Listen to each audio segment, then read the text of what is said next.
Благодарам.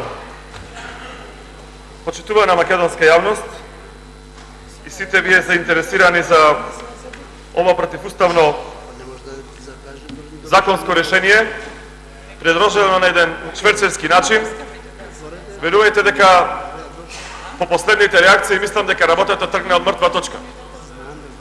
Дел од пратениците од вештачкото парламентарно мнозинство, следејќи ја моралната одговорност или јадот што го чувствуваат во себе, притисокот од гласачите кои што не им дале мандат да го гласаат ова што не било ветено, можеби и наодите на господинот Рајчо Димков за примениот подкуп да се гласа овој закон и најавата за обелоденување на точните суми по секој поединец, придонесоја дел од пратениците од опозицијата да се устрамат и да се откажат од тоа што требало да го гласаат.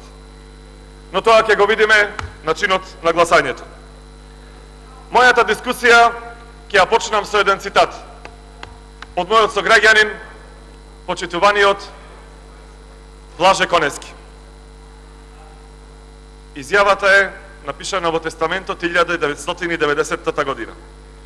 Јазикот е нашата единствена, неподелена татковина. Одлична мисла. Денес очекував да биде поканета горе во галеријата и експертската јавност.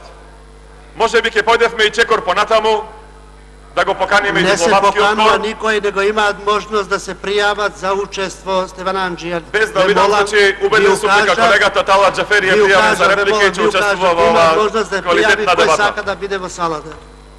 Очекувам да биде тука и господинот Прибе, европските дипломати, затоа што дискутираме по закон со европско знаменце. Може би беше паметно овдека да биде присутна и господјата Радмила Шекеринска, затоа што знаеме дека таа е министерка што секогаш си стои на зборот. За вакви брзи шверцерски скратени процедури, јасно е дека единствени луѓе кои што нешто губат се граѓаните на Република Македонија. И СДС таквата пракса не ја одобруваше, не ја одобрува и нема да ја одобрува.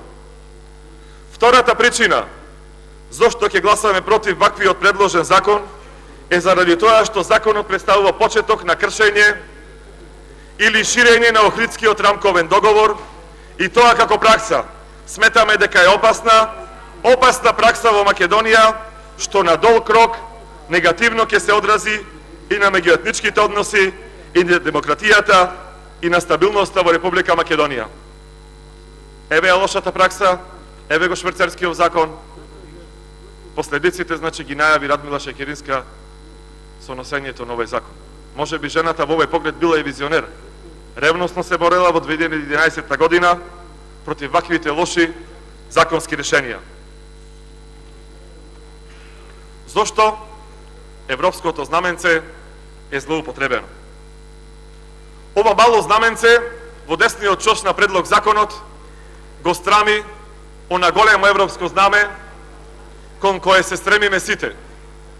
Европско знаме кон кое се стремиме буквално сите. И ВМРО ДПМН, и Социјалдемократскиот сојуз, и ДУИ, и БЕСА. За помалите политички партии не знам на каде се стремат, бидејќи нив претежно им кажуваат на каде да одат.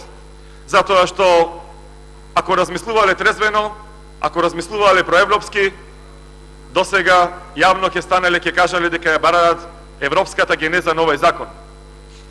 Имаше вчера една интересна бројка, кажана од една моја колешка, како е заверен овој закон во Министерството за правда, како е стасан овдека, а на страницата на EULEX го не постои овој закон. Добро е да одговорите каде е овој закон во европската регулатива. Со што се го усагласуваме? Тоа можат да го направат и шарените револуционери. Има доволно добри и компетентни кадри кои што веќе земаат по 3000-4000 евра плата, директори се на агенции, правници, им се исплатеше тоа што го уништуваа националниот имот, па можат да ни кажат како овој закон дојде да биде со европско знаменце. Ке повторам, се стрема мојата татковина да не биде единствена во која што, ако се зборува мајчиниот македонскиот јазик, административецот, директорот на јавно предпријатие, раководителот ќе биде казнет со 5000 евра. Посочете ми друга држава во светот, не во Македонија, каде што за зборување на мајчиниот јазик се казнува со сума од 5000 евра. Барем една држава. Кога сме кај казните, сакам да ја прочитам таа одредба, бидејќи многу од македонските граѓани се во шок и не веруваат. За примената на законот за употреба на јазиците се предвидени казни за повреда на одредбите од законот. Во членот 22 се предвидува глоба од износ од 4000 до 5000 евра, во денарска противредност за прекршок кој ќе се изрече на органите наведени во член 1 став 3, член 2 став 3, како и сите други институции за непочитување на одредбите од овој закон. Глоба во износ од 30% од одмерената глоба ќе му се изрече на службеното лице и одговорното лице од органите од став 1 на овој член.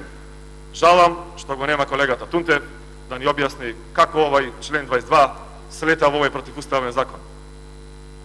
Може би ќе дојде, ќе ни објасни. Се прашувам, зошто се брзаме со овој закон? Зошто се брзате со овој закон? Зошто на ваква, да не речам, на бандитски начин сакаме да го донесиме, да го прошверцуваме овој закон?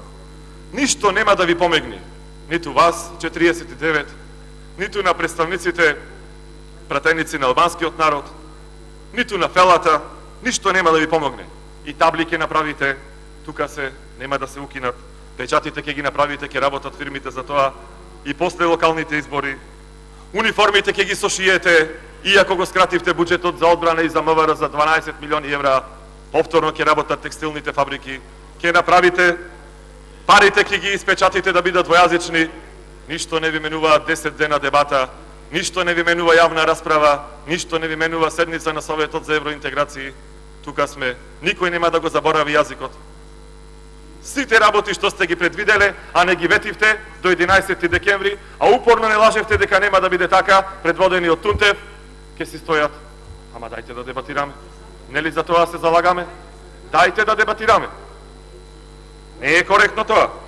Зошто и во иднина да остане епитетот на овој закон шверцерски закон? Зошто? Дадете шанса на демократијата, дајте шанса на дебатата, дајте шанса на дипломатите да се искажат, на МАНУ, на Македонскиот институт, на Институтот за македонски јазик, да ги прашаме и тие кои што гласале за Социјалдемократскиот сојуз се академици, а денес се ревностни борци против овој закон. Еве зошто почитувана македонска јавност, некогаш е добро што постојат стенограми, што постојат факти што биле искажани во ова собрание, затоа што ако не немало технологијата, ако ги немало медиумите, брзо ќе ја заборавевме и 2011 година и ќе мислевме дека човечкото суштество е така создадено да не се менува неговиот карактер, неговиот нарав, да не се подкупува, да биде искрен, честен и поштен во текот на целиот свој живот. Ние имаме еден колега кој што овдека ревностен борец, ама во опозиција, за правата на македонците, за соживотот, како што сме сите ревностни борци, човек кој што секогаш се залагал за почитување на законите, и истиот не се менува. После 6 години, ја цитирам неговата изјава, самите ќе погодите кој е. Не случајно кажав, во вакво нешто треба да се отвори широка расправа. Треба да се дебатира во Република Македонија. Тоа, впрочем, го врзува и деловникот. Не случајно го повика и председателот на собранието. Тој е председател на Уставната комисија да ги консултираме експертите дали навистина се повлекува рамковниот договор и се прекршува Уставот. Тоа е работа на експертите. Ама не е работа ваков пазар, политички за вие да ја сочувате мојките на фотелите и финансиската мојки, може би и подкупот, да ги терате пратениците да влегуваат во нешто што е може би и противуставно, што е секако на штета на македонските национални интереси. Знам дека ви е тешко, во Велес кога ќе се вратите на вашите гласачи да им објасните зошто со вакво крупно кршење по скратена постапка се дебатира во ова собрание. Ама не е тешко само Велес? Како ќе се објасни во Прилеп? Како ќе се објасни во Берово, во Пехчево? Како ќе им објасниме на шарените? Како на борците против уништувањето на екологијата ќе им објасниме дека шверцерски носиме закони кои што се противуставни и против македонскиот народ? За тие кои што не погодија во ѓубреме кој е овој пратеник, и кои што немаат можност да ги видат стенограмите од 2011 година, ќе ги кажам неговите иницијали. Лицето ГМ.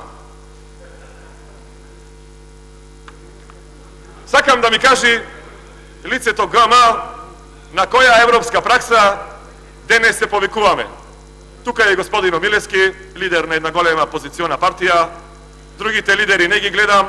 Често патуваат во Европската унија, се среќаваат со председатели на европски политички партии, учествуваат на конгреси, на семинари, да ја кажат на македонската јавност и на членството. Да им кажат на нивните членови и поддржувачи во Западна Македонија, каде што немаат кандидати за градоначалници, бидејќи немале кадар, а ќе ги поддржат нашите кадри, со која европска регулатива и која европска пракса ја пременуваме. Дали знаете дека од 37 држави во Европа, само во 3 постои двојазичност? Ги кажав и ќе ги повторам. Босна и Херцеговина, Белгија и уште една, Швајцарија. Асоциацијата, што значи тоа, сами знаете. Која фаза ја пребродуваме сега, за да стасаме до тоа што е замислено. Може би за таа фаза повторно ќе имаме европско знаменце. Без велата да се праша, без професорите палмански да се прашаат, без да ги занемаруваме 17% од другите граѓани во Република Македонија, моите драги комшии од Тризла, ромите, моите пријатели во Канатларци, турците, моите пријатели во Црнилиште, албанците, моите пријатели во Росоман, србите. Зошто тие луѓе да бидат маргинализирани? Зошто тие луѓе да бидат маргинализирани кога ќе одат во институција, кога ќе одат во продавница? Зошто кога ќе добие фискална сметка да не може да прочита на својот јазик што платил, што купил? Зошто студентите турци, албанци, власи, срби, бошњаци ги занемаруваме? Денес ги унаказавме. Се укина поручникот во студентските домови. Толку од новиот живот. Сега само ќе ручате и веќе вечерате. Нека поминат локалните и ручек нема да ви даваат. Со оваа нова влада која што скрати 3 милиони евра од буџетот. Тука е нивниот представник, може да одговори што се случува во студентските домови. Ова е пракса, некоја нова диета или нов живот. Граѓаните, студентите, родителите знаат, гледаат и ќе газнат на 15 октомври. Тие што Пекчево, Радови, Шкочан и Прилеп ги пратиле своите студенти да гладуваат во Скопје, нека знаат и нека казнат. Ако гласале за тоја, алал да му е. Сакам уште нешто само да напоменам. Долго време зборуваме за стручна фела. И треба да ја почитуваме. Јас ќе ги напомнам почитувани професорки. Понекогаш случајно сум и професор по македонски јазик и дел од овие професорки ми биле професорки на факултет. Исклучително сум ги почитувал, а со нив сум немал исти политички ставови, исти политички размислувања, што е нормално. Билјана Ванковска, Гордана Силјановска, Симона Груевска-Маджовска, Александра Ѓуркова, професори и експерти кои што зборуваат за големите пропусти во овој закон.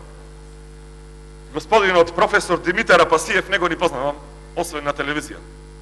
Знам дека нешто мешаше во политиката, се разочара од Социјалдемократскиот сојуз од коалицијата и остана човекот искрен, реален докрај, борец за правда. И еве си напишал: законот за јазици е противуставен. Повлечете го, отиправно ќе го собориме. Сите веруваме во Уставниот суд, кој што се грижи законите кои што се носат во ова собрание да не бидат противуставни. Оваа книга секако ја искршивме. Непотребна ни е. Ова повеќе во Република Македонија не постои. Нема деловник, нема устав, нема закон. Ама знаете зошто?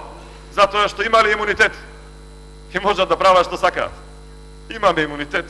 Можеме и со 30 пратеници, 40, 50 да носиме закони. Јас се чудам сега како не го поминаја законов за автопатишта со 20 души. Па имаат имунитет, шо? Нека продолжат да градат фирмите, парите се легнати на сметките, ги нема тие 160 милиони евра што фалат, трасата е исправена, може и сега една клучка да има, се е во ред, ама 4 месеци чекавме да ги избрка вработените од работа, фамилиите да немаат да јадат, да им дојдат извршители за радиодифузна такса, да им дојдат извршители бидејќи повеќе не се покачени платите и пензиите во Република Македонија, имате имунитет. Па зошто да се состануваме? Донесете го законот и сите ќе бидеме задоволни. Не е ли е во интерес на граѓаните на Република Македонија? Па че ве мачиме овдека да се соберите 61, гледате дека половина од пратениците се поедени по градовите по кампања. Ама одат по градовите каде што имаат кандидати. Ги нема во Тетово, во Гостивар, во Кичево и во Чајево. Благодарам. Благодарам и јас.